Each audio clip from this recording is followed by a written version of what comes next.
उन्हाळा सुट्टी म्हटलं ना, मुलांची सुट्टी आणि आईची परेशानी की मुलांना रोज काय काय नवीन असं खायला करून घालूया. चला तर मग आज मी तुमच्यासोबत एक रेसिपी शेअर करणार आहे. मी 2 अंडी घेतलेत, त्यामध्ये थोडीशी हळद, मीठ आणि लाल तिखट टाकून चांगलं मिक्स करून घेतलेलं आहे. त्यात कोणत्याही प्रकारची गाठ राहणार नाही.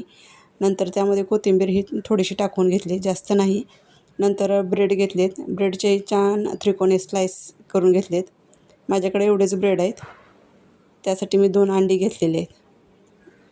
हे सारण बरोबर होतं. असे क्रॉस कट करून त्रिकोणी आकाराचे, वेगळ्या आकाराचे केले ना, मुलांनाही ते जरा वेगळं दिसलं ना की आवडीनं खातात.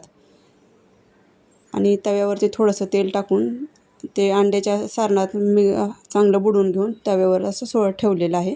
वरूनही चांगलं तेल टाकून किंवा तूपही वापरू शकता. अशा प्रकारे फ्राय करून घेतलेलं आहे. फ्राय करून अशा प्रकारे सगळे मी स्लाईस फ्राय करून घेतले आणि एका प्लेटमध्ये काढून घेतले आणि त्याच्यावरती टोमॅटो सॉसने असे वेगवेगळ्या प्रकारचे आकार काढून किंवा टिपके देऊन असं सजवू शकता. सजवल्यानंतर असा वेगळ्याच प्रकारचा लूक येतो आणि ते पाहून मुलांना खरंच बाहेरचा पिझ्झा आपण खातो आहे असा फील येतो आणि सेम पिझ्झासारखं लागतं. ही रेसिपी तुम्ही नक्की एकदा ट्राय करा. तुम्ही बघू शकता माझ्या मुलांना तर ते किती आवडलं आहे.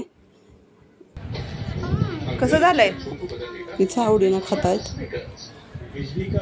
तुमचाही विश्वास बसणार नाही. तुम्ही एकदा घरी ट्राय करून बघा आणि नक्की मला कमेंटमध्ये सांगा. व्हिडिओ आवडल्यास नक्की लाईक करा, शेअर करा आणि सबस्क्राईब करायला विसरू नका. धन्यवाद.